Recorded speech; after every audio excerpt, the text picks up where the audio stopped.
Opa, vamos lá então, galera, retomando para mais uma aula sobre controle da administração. Na aula passada, nós falamos sobre controle administrativo, não é verdade? Que ele pode ser exercido de forma direta pelo próprio órgão, que nós chamamos de ofício, ou mediante provocação, tá certo? Então, portanto, nessa aula agora, nós vamos verificar aqui quais são os meios em que os administrados, em que os órgãos de poder podem provocar o controle administrativo, pode provocar o legitimado para que ele atue nesse controle ou para que ele proceda, dê início, digamos assim, àquele controle administrativo, tá certo? Para o qual ele foi designado. Tudo bem? Veja comigo na tela. Vamos lá então. Como pode se fazer a provocação da administração pública? Vejamos. Da primeira forma é através da representação, tá certo? Ou seja, os órgãos legitimados devem ser representados. Outro ponto, reclamação. Segundo, pedido de reconsideração. O que é a representação? Qual a forma que se dá? Nós temos uma particular que vai requerer a anulação de um ato lesivo à coletividade, ou seja, impugnação de um edital. Vem comigo. No caso da representação, por exemplo, o que nós temos? O particular impugnando um edital. Esse edital pode ser de licitação, de um concurso público. Perceba que aqui o interesse na representação não se restringe ao particular, e sim a toda uma coletividade, porque aquele edital de licitação, porque aquele edital de concurso público visa atender o quê? A toda uma coletividade. Então, portanto, há que se fazer uma representação para que o legitimado exerça o controle administrativo, quer seja um controle interno ou até mesmo um controle externo, mas isso é um controle administrativo. Via de regra, nós já estudamos que esse controle pode ser feito de forma interna do próprio órgão ou um controle de forma externa pelos seus órgãos fiscalizadores. Aí nós falamos de Ministério Público, nós falamos de Tribunal de Contas, não é verdade? Pois bem, entenda que a representação é uma das formas de você provocar o legitimado, provocar o controle da administração pública, provocar o órgão da administração pública ou quem quer que seja. Tudo bem até aqui? Tudo tranquilo? Vamos lá então, seguindo. Olha, a reclamação, que é a segunda.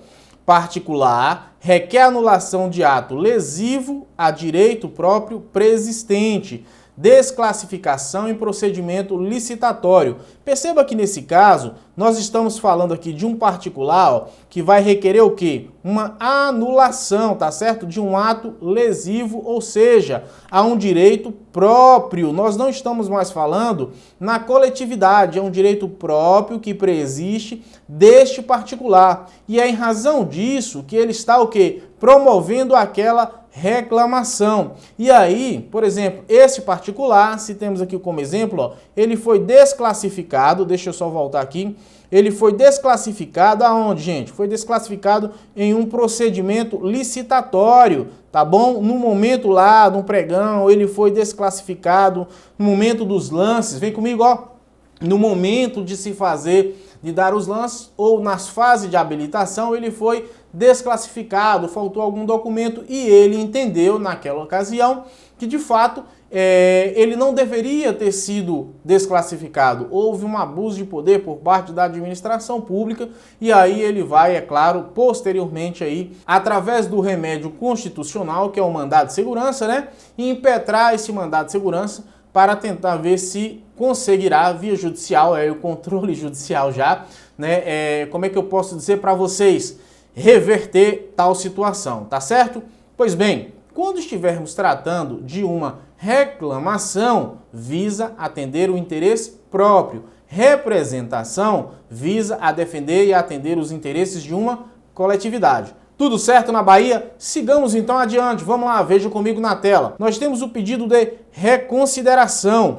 É o ato por meio do qual se peticiona, requerendo a retratação da autoridade pública de uma conduta previamente praticada. Vem comigo, faca cega. Olha só, quando nós estamos falando de pedido de reconsideração, sempre me traz a ideia, de que do direito processual. Por quê? Porque, via de regra, na prática, né, no exercício da advocacia, falo isso com propriedade pelo fato de já atuar aí há 15 anos como advogado, eu tinha em mente, e já caí nessa besteira, nessa bobagem, digamos assim, de fazer um pedido de reconsideração ao magistrado, para o juízo, tá certo?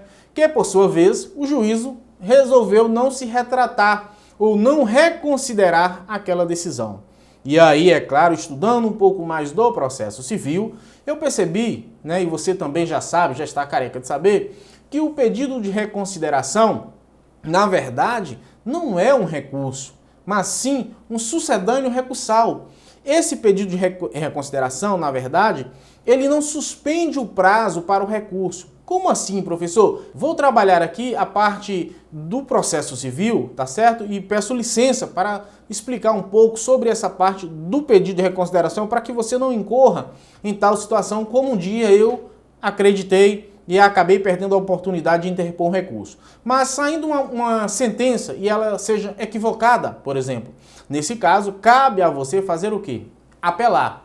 Você até pode interpor um pedido de reconsideração, porém, fique atento ao prazo para a apelação, ao prazo para agravar tal decisão. Porque se o magistrado ele não reapreciar aquele seu pedido, ou não modificar, não se retratar daquela decisão, cabe a você interpor recurso competente. Aqui nesse pedido de reconsideração é justamente isso, só que na fase do controle administrativo, no âmbito da própria administração. Como assim? O administrado, o administrador, o gestor, ou aquela autoridade competente praticou um ato administrativo do qual você não concorde, daquele ato que viola um direito seu e tudo mais. Aquela decisão não lhe convém mantê-la, você não quer, você não tem interesse, não atende às suas necessidades ou àquilo que foi pedido. Então, portanto, cabe a você pedir a reconsideração desse ato administrativo. Porém, ressalto, em se tratando de um controle judicial, se tratando de uma ação, preste bastante atenção, não perca o prazo para interpor o recurso competente, ok? De igual modo aqui, se houver o pedido de reconsideração, ele é um sucedâneo recursal, então, na verdade, ele não suspende prazo. Interpôs a reconsideração. Se houver algum prazo para interposição de um recurso administrativo, próprio ou impróprio, nós vamos ver isso adiante, cabe a você justamente interpor recurso na data correta. Advogado bom e advogado que não perde prazo. Tudo certo? Vamos para a tela comigo, vamos lá, sigamos adiante, gente. Recursos administrativos. Falei para você há pouco que nós iríamos falar aqui sobre eles, tá certo? Recursos administrativos, justamente, você não concordou com aquela decisão da administração pública e quer recorrer. Você não concorda, né? Não vai ficar chorando pelos cantos e recantos, não, vaca cega. Interponha o recurso, se não gostou, recorra. Então, portanto, o recurso administrativo é o meio pelo qual, é o instrumento, digamos assim, em que vai dar uma garantia à ampla defesa e ao duplo grau de julgamento na esfera administrativa. É isso mesmo, vem comigo, ó. Na esfera administrativa também existe o duplo grau, também existe a figura do recurso administrativo.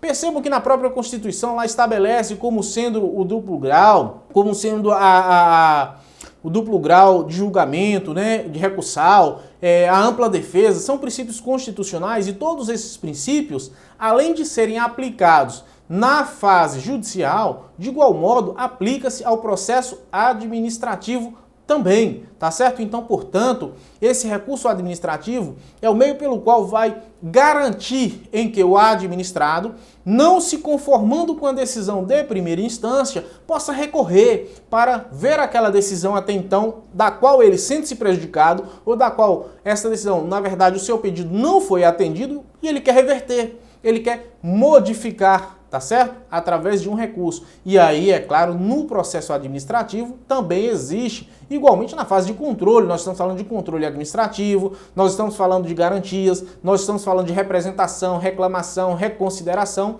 Então, portanto, o recurso administrativo também se aplica justamente para garantir ou para dar, como é que se diz, permitir que haja uma ampla defesa, né, bem como o seu contraditório, ainda que seja na esfera administrativa. Tudo certo? Vamos para a tela.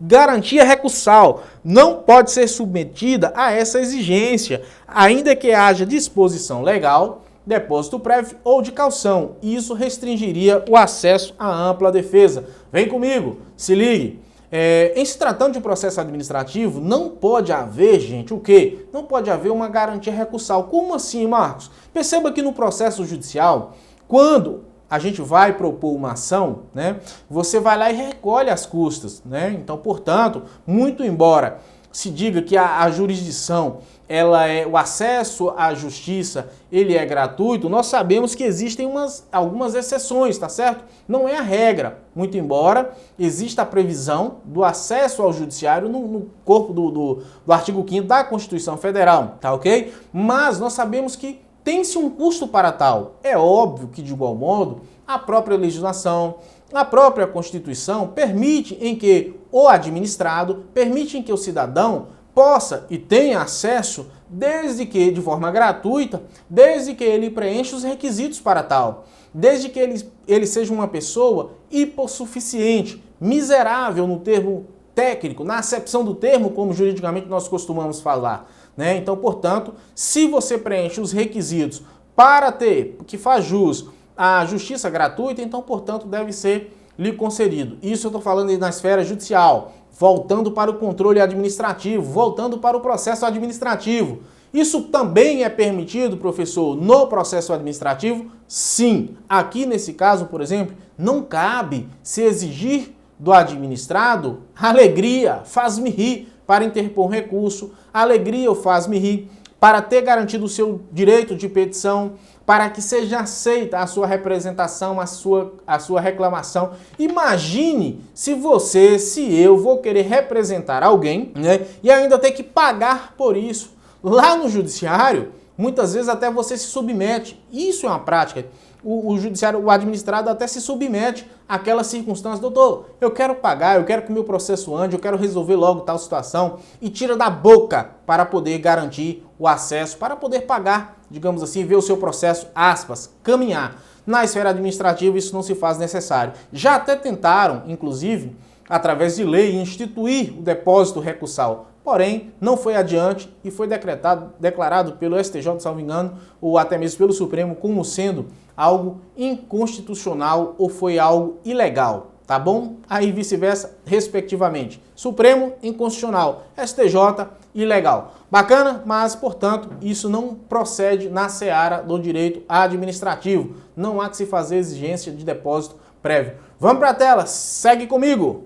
Reformácio impégios. Uma decisão proferida em sede de recurso administrativo poderá piorar a situação do recorrente. Se ligue, olha só, poderá piorar a situação do recorrente. Vem comigo. Já viu aquela história? Vote em mim, pior do que tá não fica, não é verdade? Pois é, faca cega. Aqui é o contrário, tá certo? Seu recurso, na verdade, pode sim piorar a sua decisão, não é verdade? Por quê? Porque tem previsão. É o que nós chamamos de reformácio impégios, ou seja, uma reforma em prejuízo do recorrente. Você recorreu na esfera administrativa. Se o órgão julgador entender, da qual você não tem razão, ou muito pelo contrário, digamos que a autoridade ali inicial aplicou uma pena em você, uma pena mínima, uma pena branda, suave na nave. Aquela pena que você, enquanto servidor, está tranquilão, relax. Quando você vai para o recurso, tentando extinguir, anular aquela decisão, o que é que vai acontecer? Você simplesmente vai sofrer uma reforma, né, através do seu recurso. Em vez de ser uma pena de advertência, você vai tomar uma suspensão e olha, 25 dias, se chega no 30 era exoneração, demissão, 25 dias de suspensão. Perceba que a pancada foi maior, né? Pancadinha. Então, portanto, perceba que houve um agravamento. Por quê? Porque aquele colegiado, via de regra, na seara do recurso administrativo, nós temos um colegiado, né? No conselho, por exemplo, levando um pouquinho lá para o direito tributário, eu já estava com saudade do direito tributário, nós temos o Conselho Administrativo de Recursos Federais, o CARF, né? Que é a última instância de recursos. Então, portanto, perceba que você recorreu, você advogado recorreu num processo administrativo fiscal e não concordando com a decisão da delegacia, bem como do conselho, você interpõe recurso direto para o CARF. O CARF vai e reforma a sua decisão aplicando uma pena ainda mais severa, por entender que é a pena que é devida naquela ocasião. Ora, como assim, Arnaldo? É verdade, era para você pagar ali uma pena pecuniária no importe de 100%, uma multa no valor de 100%, e o CARF, o Conselho Revendo, última instância na esfera administrativa, lhe aplicou uma pena de 150%. Perceba que a reformácio foi in pejus, você recorreu. Óbvio, esta decisão não vai se limitar ao recurso à via judicial. Tudo certo na Bahia até aqui? Tranquilidade, não cochila não, senão o cachimbo cai, dá 3 pulinhos, fique firme aí, porque nós vamos seguir adiante. Vamos para a tela, veja comigo. Coisa julgada administrativa não poderá ser objeto de discussão na esfera administrativa. Se ligue, não poderá o quê? Não poderá ser objeto de discussão na esfera administrativa. Isso daqui, ó, vem comigo, se ligue. Em se tratando de direito administrativo, algumas pessoas entendem, né, que não há que se falar em coisa julgada do direito administrativo. Como assim? Existe aquela corrente que vai falar, olha, como é que nós vamos falar em coisa julgada do direito administrativo se o camarada pode ir para a justiça, para o poder judiciário? Então, não houve o trânsito em julgado. Por outro lado, né, há aquela corrente que defende que sim, que há a coisa julgada administrativa, aspas, material, porque dentro do processo administrativo não cabe mais recurso. Morreu por ali, você chegou na última instância, né? Não vamos falar de quarta instância não, porque volta e meia a gente ouve, né? Primeira instância, segunda instância, terceira instância. Primeira instância aqui na comarca, segunda instância no TJ estadual, terceira instância no STJ, quarta instância no STF. Ops, você é bacharel, faca cega. Você é uma bacharela, né? Você é advogado, estudou isso aí, você é uma advogada competente e renomada, não vai falar de forma atécnica. Pelo amor de Deus, olha o que o professor está pedindo aqui para vocês, tá certo? Então nós temos o duplo grau. Recorre-se na primeira instância, recorre na segunda instância para o TJ. E depois nós até podemos ir para os tribunais ou instâncias superiores. Tudo bem até aqui? Tudo certo? Por quê? Porque, na verdade, em se tratando de coisa julgada administrativa, existem as duas correntes. Nós vamos adotar aquela corrente de que, de fato, há sim a coisa julgada administrativa. Por quê? Porque não cabe mais recurso na esfera administrativa. E aí eu vou agregar isso aqui lá mais adiante, quando eu for falar para vocês sobre o sistema de jurisdição, né? Que nós adotamos o sistema de jurisdição inglês, tá bom? Mas eu não vou misturar alhos com bugalhos para não falar do sistema francês, tá bom? Porque há uma certa diferença. Mas por hora, vamos ficar nessa aqui. Coisa julgada administrativa. Não cabe mais recurso na instância administrativa. Chegou lá no CARF e aí o que aconteceu? Foi decidido, foi prejudicial você entendeu que o seu direito foi lesado e aí, é claro, você vai buscar onde? Ajuda. Ajuda de quem? Do Poder Judiciário. Tudo certo? Vamos lá, gente. Vamos seguir adiante. Recursos administrativos, nós estamos tratando controle administrativo voltado para o controle da administração. Nós temos o recurso próprio e o recurso impróprio, professor. São esses dois recursos aqui, ó, próprio e o recurso impróprio que nós vamos falar. O que é isso, Marcos? Recurso próprio é aquele que é endereçado à autoridade hierárquica superior a que praticou o ato recorrido, dentro da estrutura orgânica de uma mesma pessoa jurídica. Então se ligue, olha, é dentro da mesma pessoa jurídica. É por isso que nós estamos falando aqui de hierarquia, tá certo? Hierarquia e disciplina, vem comigo, ó. Hierarquia e disciplina são pilares das Forças Armadas. Lembre-se do recurso próprio, é próprio do sistema, tá certo? É muito afeto, é corriqueiro, é próprio, é meu, né? É nosso, está dentro aqui, ó, tudo nosso, nada deles, tá certo? Então, portanto, o recurso administrativo próprio, há uma hierarquia, há uma subordinação, então eu recorro dentro da própria estrutura orgânica, dentro da própria entidade, me perdoe eu falar identidade, que é isso, professor? É dentro da própria entidade, tá bom? Dentro do mesmo CNPJ, se ligue. Vamos lá, o recurso impróprio, olha na tela. É dirigido à autoridade que não possui uma posição de superioridade hierárquica em relação a quem praticou o ato recorrido, mas tão somente a possibilidade de controle em decorrência da vinculação. Se ligue nesse nome, palavra-chave, anota aí, ó, vinculação, tá ok? Lembra que nesse de cima nós falamos aqui em hierarquia, tá certo? Aqui no recurso próprio, né? No recurso impróprio, nós temos a figura da vinculação. É apenas uma possibilidade de controle, tá bom?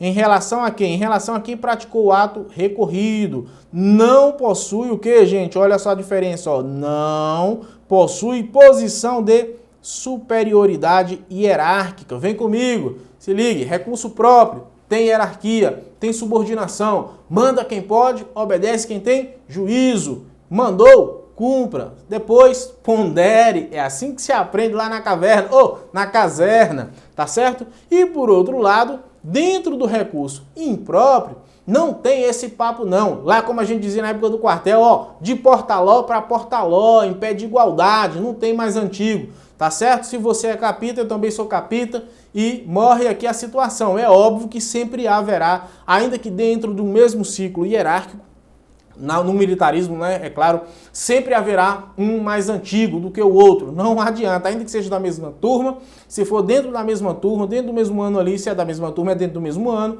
haverá aquele que no curso de formação a nota conta, meu irmão. É por isso que eu te falei que disciplina e hierarquia, então assim, antiguidade no militarismo é posto. Aqui para o recurso seu, na verdade não. O que você precisa entender como doutor, como doutora, é que se for recurso próprio, a hierarquia, assim, é dentro da mesma entidade. Por outro lado, se eu for um recurso impróprio, não há o que se falar em hierarquia, subordinação. É aquele recurso ministerial, sacana. Quando houver lá no Ministério da Previdência, qualquer coisa que você não conseguir resolver, né, dentro da própria autarquia, você interpõe o recurso para o ministério. É por isso que chamam de um recurso impróprio, porque é pouco usual, porque foge à esfera da entidade. Beleza? Tudo certo até aqui, gente? Então vamos lá, vamos para a tela, vamos continuar. Estamos falando sobre controle administrativo, órgãos internos de controle. Olha só, os órgãos internos de controle, nós temos aqui a Controladoria Geral, E aqui dentro dessa Controladoria Geral, nós temos quem? A Controladoria Geral da União, quase que não sai, o professor já está daquele jeito. Controladoria Geral do Município, olha só, município, beleza? Município. Então, veja comigo, existe esse órgão interno de controle. No âmbito do município, nós temos a Controladoria Geral do Município, o controlador interno, né? Que para muitos, é aquele cara chato, né? Aquele cara que só diz que não pode, é aquele cara que só diz que está errado. Mas perceba que é o papel dele, faca cega. O papel dele é alertar o gestor, o papel dele é falar, gente, não pode fazer isso, gente, pode fazer aquilo, tá certo? Porque senão, quando nós falamos aí, por exemplo, na parte dos contratos administrativos, fizemos uma licitação, veio recurso federal, houve uma denúncia, diante dessa denúncia, o que vai acontecer? Vai chegar uma denúncia lá na CGU, Controladoria Geral da União, e aí, por sua vez, vai ter fiscalização aonde, galera? Vai ter fiscalização no município, perceba que é a CGU atuando. Tudo certo, então? Tudo tranquilo? De igual modo, é órgão interno de controle, de igual modo, a Controladoria Geral do Estado também existe. Tá bom até aqui? Vamos lá, vamos para a tela, veja comigo, olha. A Controladoria Geral é órgão interno de controle dos entes federativos, que não tem função consultiva. Então percebam que aqui nós estamos falando de quem, gente? Nós estamos falando aqui, ó, de quem? Dos entes federativos. Eu não me restringi aqui à União e tão somente aos estados ou aos municípios, tá certo? Eu falei de uma forma geral, então ela não tem uma função consultiva.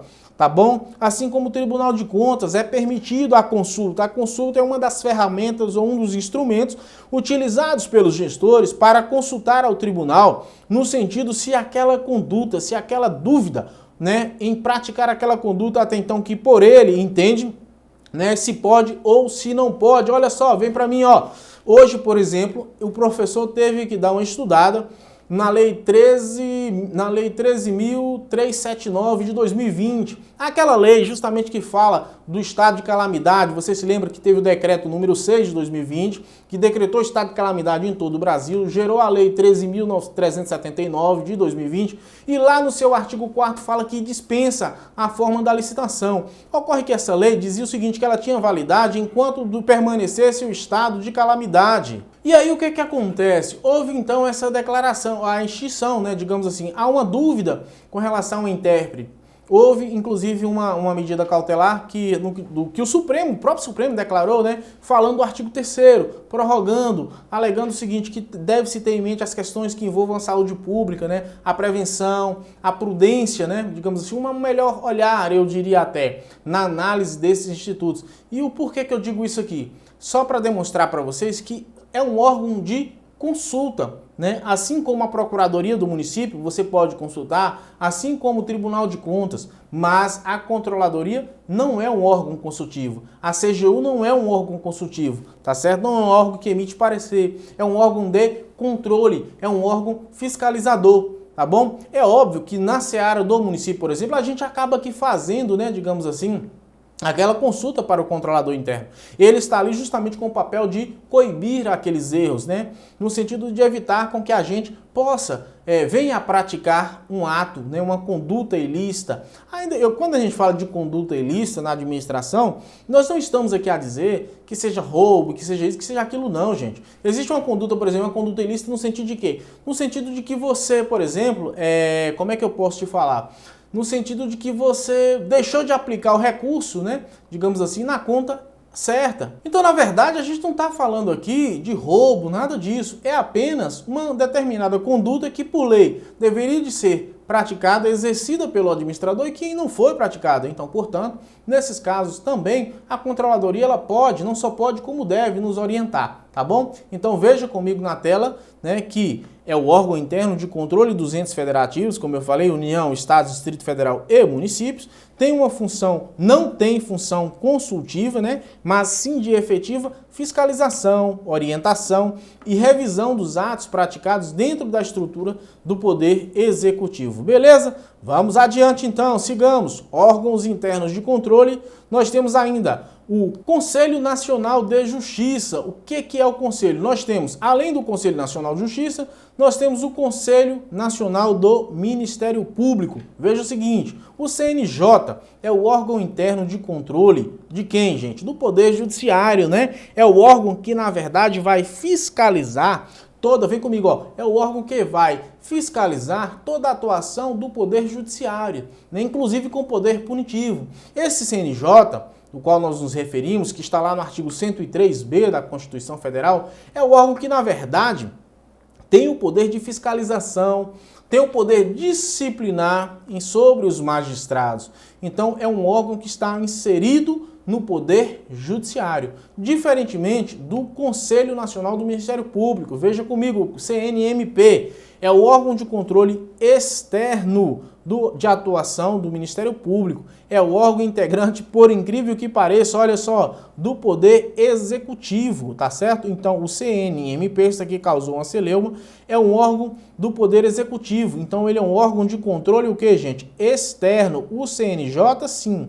CNJ é um órgão interno do próprio Poder Judiciário, tá certo?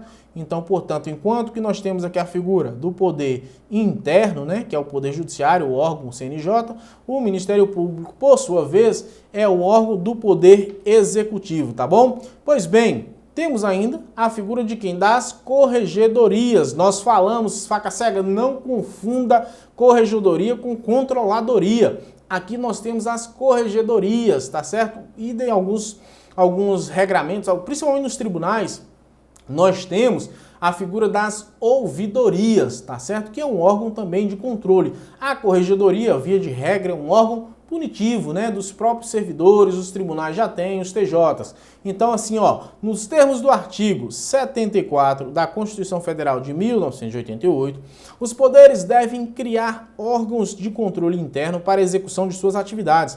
Assim, os tribunais e casas do Poder Legislativo devem, por meio de lei, criar as corregedorias e ouvidorias com a função de realizar o controle interno das entidades ou da entidade. Devem, olha só, as caras devem criar, tá bom? Não é uma faculdade. Se você observar no site, veja bem, se você observar nos sites, por exemplo, dos tribunais, lá você vai encontrar a figura da corregedoria. Por quê? Porque é um dever, conforme a gente viu no artigo 74 da Constituição Federal, que é um dever de se criar a corregedoria ou a ouvidoria, tá bom? Para que quando o seu processo não andar, aí você sabe o que fazer. Forte abraço, a produção está pedindo para a gente encerrar aqui, a gente se empolga, estende um pouquinho, mas vejo você daqui a pouquinho na nossa próxima aula. Beijo grande, fui!